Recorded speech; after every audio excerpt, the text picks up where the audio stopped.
को देख रहे हैं आरटीवी शो पर ऑन नेशन नाउ। मेरे साथ हैं एडवोकेट प्रदीप नंबिया जी, और बड़े दिनों के बाद, इनफैक्ट बड़े सालों के बाद, पता नहीं कहाँ गायब हो गए थे, हिमालय में चले गए थे, क्या कर रहे थे, मेडिटेशन कर रहे थे, हमारे बड़े पुराने मित्र पंडित सुभाष राज जी। पंडित जी के बारे में मैं आपको एक चीज बता दूं कि पंडित जी की आज तक कोई प्रेडिक्शन पहले बिल्कुल गलत नहीं हुई। मोदी जी के आने के बाद आपकी प्रेडिक्शन जरा गलत होनी शुरू हो गई। ये कैसे हो गया? वैसे भी पूरी बात सुनने दीजिए। वैसे भी प्रदीप जी, बिल्कुल ये कहा जाता है कि मोदी जी के ऊपर एस्ट्रोलॉजी फिट बैठती नहीं है, कुछ भी कर लो। जैसे मोदी जी ने खुद कहा कि किसी भी एस्ट्रोलॉजर ने मुझको नहीं कहा, ज्योतिषी ने नहीं कहा कि मैं कॉर्पोरेटर भी बनूंगा या एमएलए बनूंगा या मुख्यमंत्री बनूंगा या प्रधानमंत्री बनूंगा, किसी ने नहीं बोला। ऐसा बोलते हैं। तो अब आप ये बताएं पंडित जी, कॉकरोच जनता पार्टी, कॉकरोच जनता पार्टी जी, इतनी बड़ी मूवमेंट शुरू हो गई, जरा जोर से बोलिएगा प्लीज। बिल्कुल, इतनी बड़ी मूवमेंट शुरू कैसे शुरू हो गई, एस्ट्रोलॉजिकली बताएं। देखिए, पहले हम ये करेंगे कि भारतवर्ष की कुंडली को देखेंगे कि भारतवर्ष की कुंडली क्या बोलती है, क्योंकि देश में ही हो रहा है। तो होना ये है कि आज़ाद हुए थे हम लोग 15 अगस्त 1947 को, हमें आज़ादी मिली थी रात के 12 बजे, और उधर हमारे राइट साइड में जो पाकिस्तान है उसको आज़ादी मिली थी 14 अगस्त 1947 को। और ये दोनों दिन जो था वो अमावस्या थी, काली रात थी, और उसी में 12 बजे रात को आज़ादी जो मिलती है वो मिलती है, दोनों देश को काल सर्प दोष में आज़ादी मिली है। ये तो पहली बात ये है, जो निगेटिव बात जो मैं कर रहा हूँ। लेकिन इन द होल कहना ये है कि दशा क्या चल रही है, मेन है दशा। और दशा अभी जो चल रही है भारतवर्ष की वो महामंगलम दशा है, यानी कि मंगल की दशा अभी हम रन कर रहे हैं। और मंगल जो है वो हमारे सेकंड हाउस में बैठा है, वाक्य में बैठा है। तो मंगल वाक्य में बैठने यानी मिथुन में बैठा है जी। वो ओरिजिनल बैठा है, आज नहीं, आज तो कहीं और बैठा है, वो तो अलग बात है। लेकिन जब आज़ादी मिली उसका इफेक्ट अभी तक हम लोग जो झेल रहे हैं, और हमारे बगल के राइट साइड में पाकिस्तान भी झेल रहा है।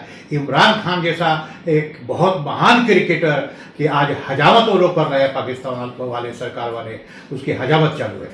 तो ये है एक प्रधानमंत्री की हजामत हो रही है पाकिस्तान में, जिसका नाम इमरान खान है। तो ये बात भी बहुत दुखदाई है। लेकिन पंडित जी, प्रदीप जी, बिल्कुल पाकिस्तान के जहां तक सवाल है, पाकिस्तान में तो कभी भी किसी भी इलेक्टेड प्राइम मिनिस्टर को अपनी टर्म कंप्लीट करने नहीं दी है, शुरू से लेकर के आज तक। लियाकत अली को देख लीजिए, उनका असैसिनेशन हो गया, उसके बाद अयूब खान डिक्टेटर बन गए, उसके बाद उनकी जगह पे याहिया खान आए, उसके बाद जुल्फिकार अली भुट्टो आए, भुट्टो ने इलेक्शन रिक कर दी, वो भी बाहर हो गए। बेनजीर भुट्टो जब आने वाली थी उनको भी मार दिया गया।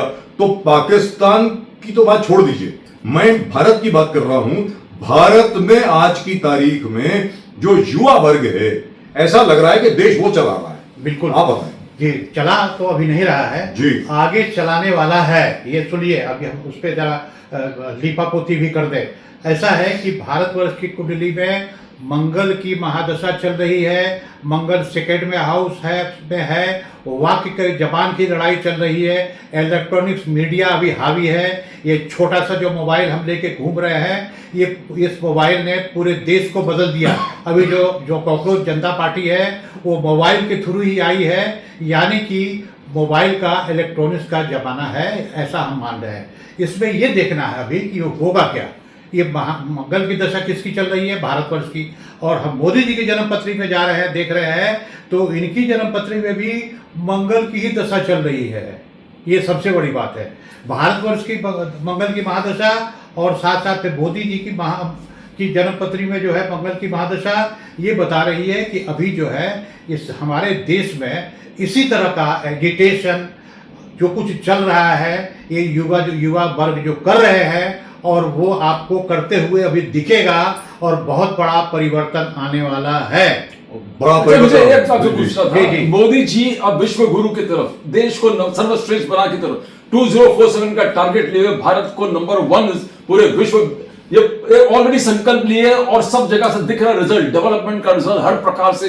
बट जो आज आंदोलन हुआ लास्ट वीक, वो आंदोलन मोदी जी का कोई रोल नहीं था। ये चीफ जस्टिस का किया हुआ था। तो क्या बाहरी लोग संगठन सत्ता के साथ है, वो लोग मोदी जी को ठोस पहुंचा रहे हैं, उनके वजह से मोदी जी को तकलीफ हो रहा है? ये किस प्रकार से देखते हो ज्योतिष विद्या के हिसाब देखिए, से? अभी हम फिर आ गए वही उसी बात पे, वाक्य हाँ। की बात। मंगल बैठा हुआ है बुध की राशि में, और चीफ जस्टिस ने जो है वो अपने मजाकिया अंदाज में, जैसे कि हम अपने घर में बच्चों को बोलते हैं कि अरे क्या कॉकरोच हो गए हो क्या भाई, तुम लोग काम धाम नहीं करते, पढ़ाई लिखाई नहीं करते, तुम लोग अपना ध्यान भी नहीं रखते, परिवार का भी ध्यान, इस तरह की बातें हमारे जो चीफ जस्टिस है उनके घर में उनके बच्चे जो है, हमें नहीं मालूम कि कितने बच्चे और क्या है, लेकिन घर से ही शुरुआत है। वो कहीं ना कहीं से जो है प्रताड़ित थे अपने फैमिली से। तो ये जो देख रहे हैं अभी का जनरेशन जो देख रहे हैं, जो बदल गया है, उससे उन्हें बहुत कुछ तकलीफ हुई, और उन्होंने कॉकरोच सारे भारतवासियों को, ये यंग जनरेशन को कॉकरोच बता दिया। लेकिन ये बात जो है, प्रदीप जी ने जो भी आपसे बात पूछी जी, इसको जरा विस्तार से समझाइए ना। मोदी जी को ठेस पहुंचाने की जो साजिश है वो देश के बाहर हो रही है, देश के अंदर हो रही है, और मोदी जी की छवि को जो ठेस पहुंचा रहे हैं वो कौन लोग हैं? मतलब लगता तो ऐसे ही कि उन्हीं के संगठन के लोग हैं। देखिए ऐसा है। मोदी जी आज 14-15 साल से, या 14 या 15 साल 14 साल से इस देश के प्रधानमंत्री हैं। लेकिन सवाल कुछ बहुत भी पीछे भी है, कि सवाल जो पूछा जा रहा है कि आज तक जो है मोदी जी क्यों नहीं आए, आकर के क्यों नहीं अपनी बात को रखा मीडिया में आकर के, उन्होंने इंटरव्यू नहीं दिया। तो एक प्रधानमंत्री इस देश का अगर इंटरव्यू 15 साल 14 साल में नहीं दे तो लोगों को क्या मैसेज पास होता है? पहली बात तो ये है जो इनकी बहुत, और वो जो बात करते हैं वो बात देखिए ऐसा है कि जो बात करते हैं वो दिल की बात करते हैं, और अपनी बात अपने ढंग से देश को सुनाते हैं। लेकिन देश की बात सामने आके, जर्नलिस्ट के सामने आके, पत्रकारों के सामने आके, इस देश में उन्होंने किसी चीज को खुलेआम नहीं, उसको या तो फेवर में बात किया। ऐसा इसलिए कि उनकी जन्मपत्री में दोष है। उनकी जन्मपत्री खुद ही जो है ये दूषित नहीं बोलेंगे, तकलीफ दे वाली जन्मपत्री है, क्योंकि इनका जो लग्न है वो वृश्चिक है, चंद्रमा नीच का बैठा हुआ है, नीच का चंद्रमा बैठा हुआ है फर्स्ट हाउस में। और कहते हैं एस्ट्रोलॉजी की दुनिया में कि चंद्रमा जहां बैठ जाता है फर्स्ट हाउस में, वो आदमी बहुत ज्यादा स्टेबल होता है, जिद्दी होता है, खुद की सोच का होता है, किसी चीज को पकड़ लेता है तो उसको छोड़ता नहीं है, उसी को फॉलो करता है। मोदी जी का एक टर्म बहुत ऐतिहासिक रहा। आर्टिकल 370 हो, जो इंडिपेंडेंस से आज तक किसी ने नहीं कर पाया, मोदी जी ने किया। अब राम मंदिर का निर्माण हो, 500 साल औरंगजेब के जमाने में खत्म हो गया था, और मोदी जी ने पुनर्निर्माण मोदी जी के वक्त पर हो गया।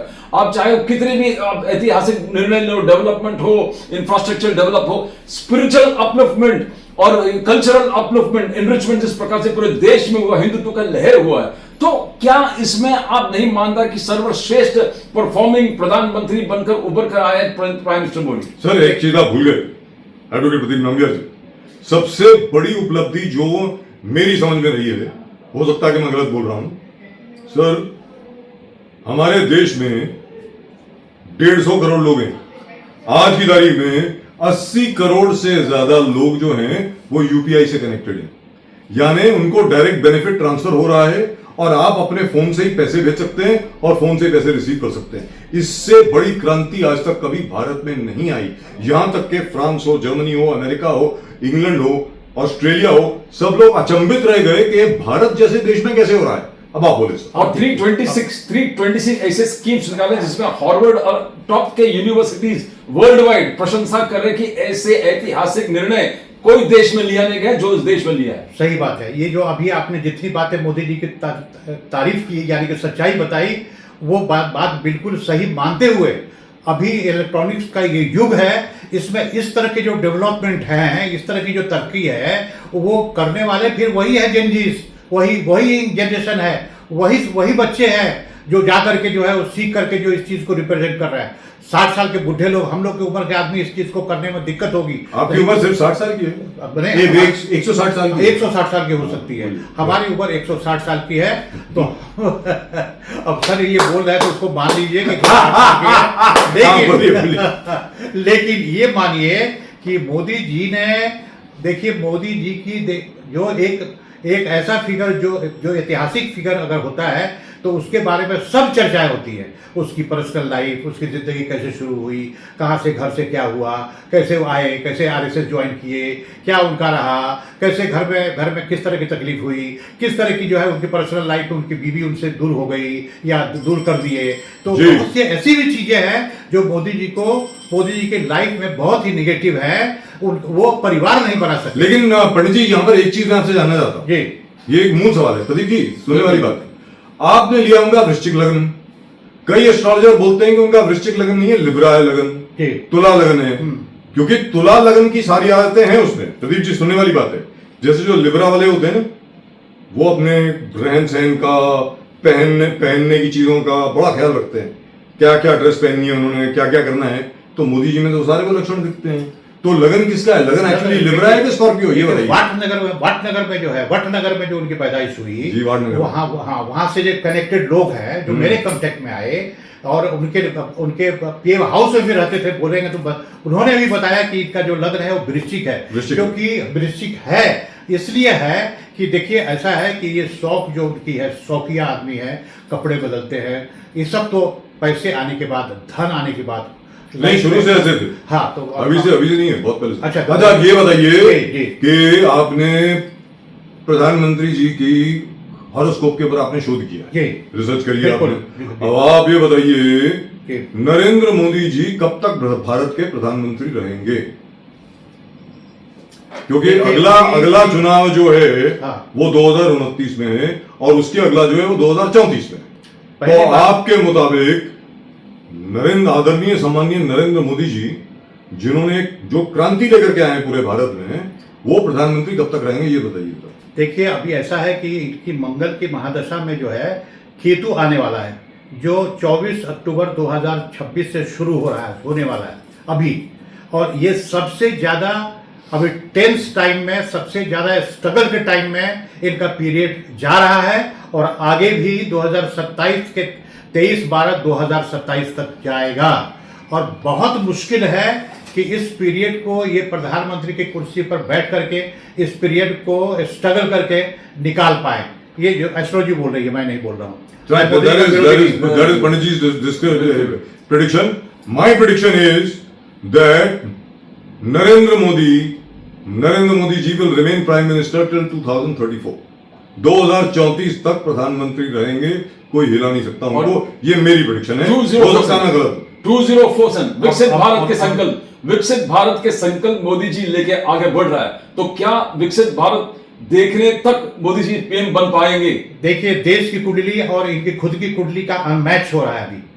और अभी इतनी ज्यादा ये लड़ाइयाँ, ये इतने ज्यादा डिफरेंसेस और इतने ज्यादा जो सामने जो अपोजिशन पार्टी उसका डिफरेंसेस, जो कुछ भी अभी लाइफ में हो रहा है, पार्टियों में हो रहा है, ये बहुत ही ज़्यादा स्ट्रगल दिख रहा है। और अभी हम ये आपको बता दें कि ये अगर 2027 निकाल लें, 23/12/2027 निकाल लें, तो ये आपकी बात बहुत बड़ी हम मान लेंगे। लेकिन मेरे हिसाब से जो पीरियड इनका है ये बहुत ही खराब है, स्ट्रगल है और बहुत ही डिफेम करने वाला है। और जो लड़ाइयाँ अभी, कॉकरोच जनता पार्टी कोई पीछे से बनी हुई पार्टी नहीं है, और बन गई है तो लोग जो भी बात करें, क्योंकि ये फोन की बात है, एक मोबाइल की बात है। कॉकरोच कहा और वो लड़का दीपक जो है, क्या नाम है कुछ का, अभिजीत दिपके, अभिजीत दिपके, अपना संभाजी नगर का लड़का, तो यही का है ना। तो महाराष्ट्र के लड़के हैं। तो जो शुरुआत की और उस लड़के को तारीफ करनी चाहिए कि उसने एक बनाया, एक मोबाइल पे उसने ऐप बनाया, जो भी बनाया, बना के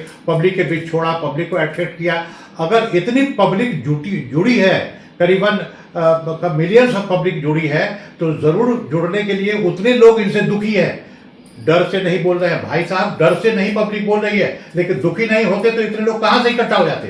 तो मोदी जी का मतलब कि ये सब लोग जो हैं जी, ये सब लोग बड़े खुश थे जब हर रोज श्रीनगर में पथराव होता था, पाकिस्तान जिंदाबाद के नारे लगते थे, जब हमारे फौजी हर रोज मारे जाते थे, जब भारत का झंडा लहराने की बात जो होती थी वो भी दुश्वार हो गई थी जम्मू एंड कश्मीर में। मतलब ये लोग जो हैं उस चीज से बड़े सुखी हैं।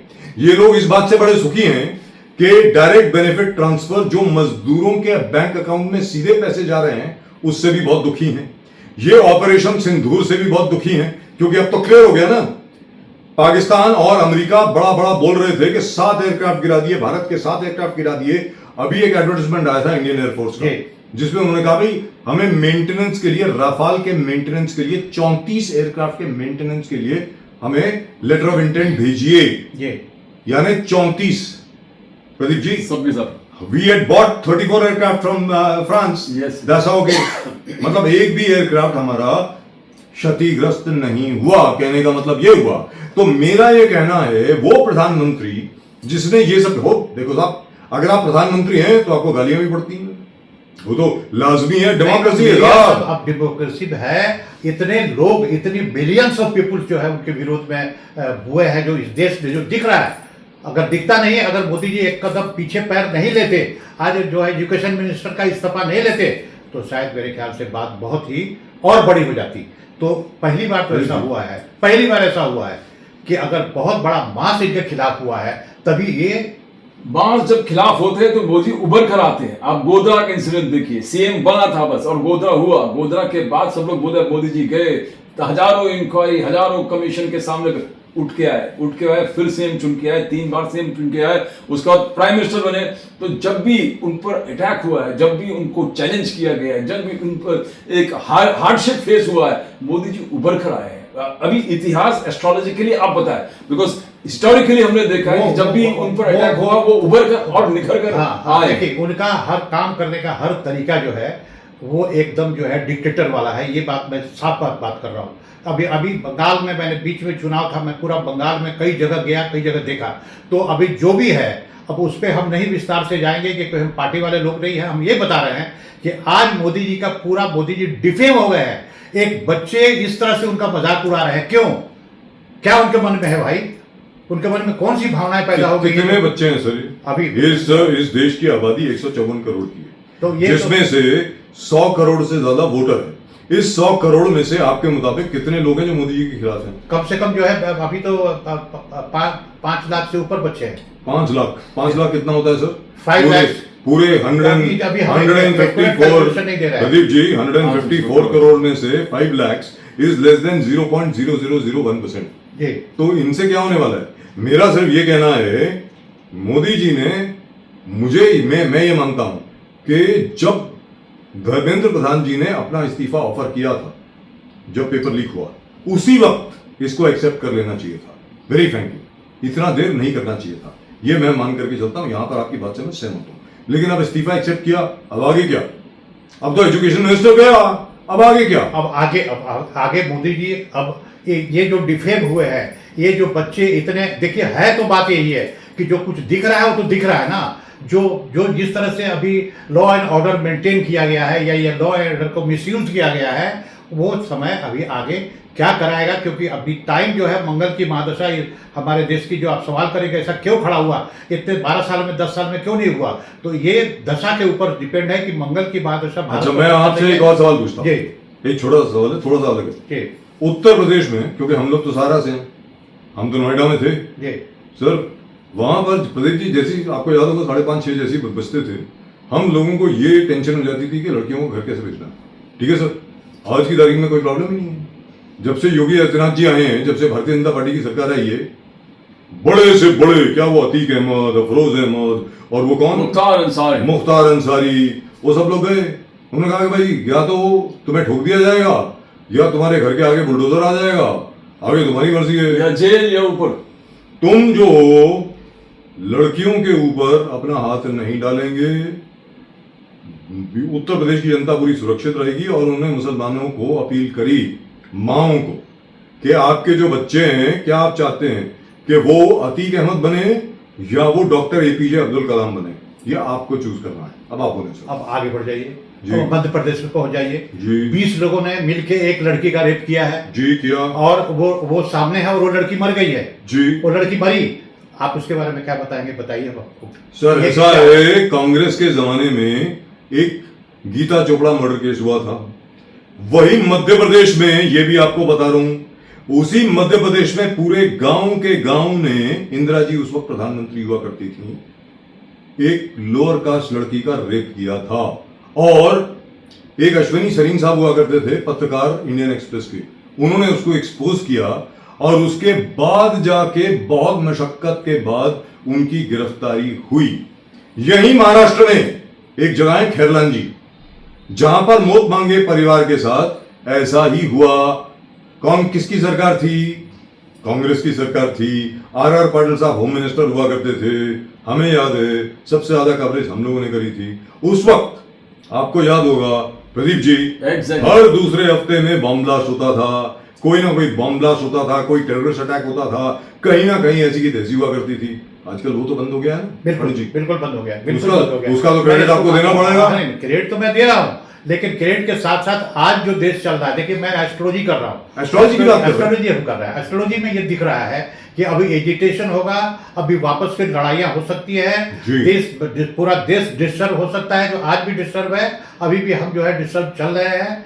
इस तरह के जो जंजीज जो है, ये जो लड़के जो है जो प्रताड़ित हुए हैं, जो देख टीवी पर या सोशल मीडिया पर दिख रहा है, वो तो आप उसको इग्नोर तो नहीं कर सकते हैं। उसका कारण है मोदी जी की मंगल की महादशा और देश की मंगल की महादशा। तो कहने का मतलब ये हुआ कि आपकी भविष्यवाणी ये है, जी जरा सुनने वाली बात है, सुधार करते हैं अगर मैं गलत बोल रहा हूँ। बिल्कुल। पंडित सुभाष राज जी ने क्या कहा, ये कहा, पंडित जी आपका नंबर क्या है वैसे, वो देना पड़ेगा। 9892 888 333 9892 888 9892 888 अगर आप इनसे डायरेक्ट संपर्क करना चाहते हो 9892 888। पंडित जी की प्रेडिक्शन ये है कि भारत में अभी और भी एजिटेशन होगी, अभी और भी तनावग्रस्त स्थिति होगी। जो युवा है, स्पेशली अर्बन यूथ जो है, यानी शहरों का जो युवा है, वो अब भी दोबारा बाहर आएगा और हो सकता है कि मोदी जी को बहुत ऐसे और कदम उठाने पड़े जिसकी वजह से उनकी परेशानी कम हो, और अगर वो नहीं उठाएंगे तो परेशानी ज्यादा हो जाएगी।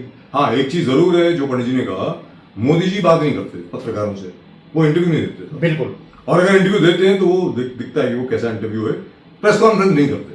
That is the whole point. So which is a criticism against him, that is the only one by the way, rest is absolutely fine as far as I am concerned. Pradeep ji आप कुछ बोलना चाह रहे हैं? राम मंदिर का पुनर्निर्माण 500 साल के बाद, एस्ट्रोलॉजर्स का कहना है कि जो एक क्षण था, वो मोमेंट था, पूरे ब्रह्मांड में सबसे सुनहरा क्षण था। क्या इसमें भारत की जो विश्व गुरु और विकसित भारत के सपने पूरा हो जाएगा जिस प्रकार से हर चीज चल रही है? देखिए ऐसा है कि पहली बात यह है कि अयोध्या में ये बीजेपी हारी है। अयोध्या में बीजेपी हारी है, पार्लियामेंट की सीट हारी है ना। तो बताइए कि अगर सचमुच जहाँ के वो रहने वाले हैं, जहाँ राम जी का वास है, वहां इनकी पार्टी हार रही है, क्या संदेश? सर बीजेपी के साथ कोई कनेक्शन नहीं है। प्रदीप जी ने ये पूछा है कि राम मंदिर की प्राण प्रतिष्ठा पूजा हुई 22 फरवरी 2024 को। वो दिन जो है कहा जाता है कि बहुत ही शुभ दिन था। क्या उसकी वजह, शुभ दिन था, उसकी वजह से क्या भारत एक बार फिर विश्व गुरु के रूप में उभरेगा, ये सवाल है। अभी सवाल तो ये आ गया, लेकिन अभी तुरंत खड़े हो जाइए और तुरंत सोचिए कि उसी मंदिर में आप बोलिएगा तो सब मंदिर में चोरी होती है, ऐसा नहीं है। वो जो पवित्र मंदिर है जिसके लिए 500 साल तक ये देश लड़ता रहा, 500 साल तक ये देश लड़ता रहा, और उसी मंदिर में इतने बड़े खर्चे, इतने बड़ा भगवान के लिए सब कुछ करके जब तैयारी करके जो स्थापना हो गई, तो वहाँ पे चोरी शुरू हो गई। वहाँ के रहने वाले लोग, वहाँ के जो लोग हैं, वहाँ के जो पुजारी हैं, वहाँ के जो जिनके हाथ में इंचार्ज थे, जो चार्ज में थे, जगत गुरु बोल रहे हैं कि भैया चार्ज में थे और वहाँ चोरी हो रही है, तो ये क्या संदेश पूरी दुनिया को गया, ये बताइए। ये बहुत बड़ी बात है कि अगर इतना इमोशनली ब्रेक डाउन हुआ है, अगर बहुत अच्छा मुहूर्त होता, मुहूर्त अच्छा होगा, लेकिन हो जो रहा है सामने, उसके बारे में आप सब बताइए, ये क्यों हो रहा है? वो तो गलत हुआ है, उसमें कोई दो राय है नहीं। जहां तक के चोरी का प्रश्न है, कोष जो है उसका, राजकोष जिसको बोलते हैं राम मंदिर का, वहां जो चोरी हुई है, वहां जो गबन हुआ है, उससे ज्यादा घिनौनी हरकत और कोई नहीं हो सकती। आपने पैसे नहीं चुराए साहब, आपने राम लला के पैसे चुराए, याद रख लीजिए। ये जो पंडित जी बोल रहे हैं, इसका खामियाजा भरना पड़ेगा। इसका तो खामियाजा अभी आएगा, स्पिरिचुअली आएगा, एस्ट्रोलॉजिकली आया या ना आए मुझे मालूम नहीं है, लेकिन स्पिरिचुअली आएगा। तो पंडित जी बहुत अच्छा लगा आपसे बात करके इतने दिनों के बाद, थैंक यू वेरी मच। और चलते चलते एक बार फिर बता दें आपको, भारत में मंगल चल रहा है, और मंगल जो है एक्सप्लोसिव स्टार होता है साहब। गड़बड़ तो होगी होगी। अग्नि तत्व से बिना हुआ स्टार भूमि पुत्र है मंगल, तो भूमि को लेकर के बाकी सब चीजों को लेकर के कुछ दंगल तो होगा, द्वंद्व तो होगा ही। एक बात फिर, पंडित जी का नंबर है, बोलिए 9892 9892 888 9892 अगर आप किसी भी तरह की अभी शो के बारे में भी आप कुछ बात करना चाहते हैं, अगर अभी कुछ भी किसी तरह की बात करना चाहते हैं तो इस नंबर पे आप डायरेक्ट फोन कर सकते हैं। उस फोन को मैं खुद डायरेक्ट उठाऊंगा। जी जी। और एक चीज याद रखिए, फिर आपको बोल रहा हूं, अगर आपको पंडित जी को कंसल्ट करना है, पंडित जी की फीस देनी पड़ेगी साहब, मैं अभी बोल रहा हूं। और ये मुफ्तखोरी की आदत जो है वो खत्म कर दीजिए। पंडित जी को भी अपना घर चलाना है, एस्ट्रोलॉजर को भी अपना घर चलाना होता है साहब, ठीक है। आप डॉक्टर के पास जाते हैं, आप पैसे देते हैं, वकील के पास जाते हैं, आप पैसे देते हैं, ज्योतिषी के पास जाते हैं, आप कहते हैं मुफ्त में करो। ऐसा नहीं होता। That is my, I hope you don't mind कि मैं ये बोल रहा हूँ। ठीक है। Right gentleman, thank you very much ladies and gentleman, बहुत बहुत धन्यवाद आपका हमारे साथ जुड़ने के लिए। मेरा नाम है राजीव कुमार बजाज। हमारे गेस्ट आज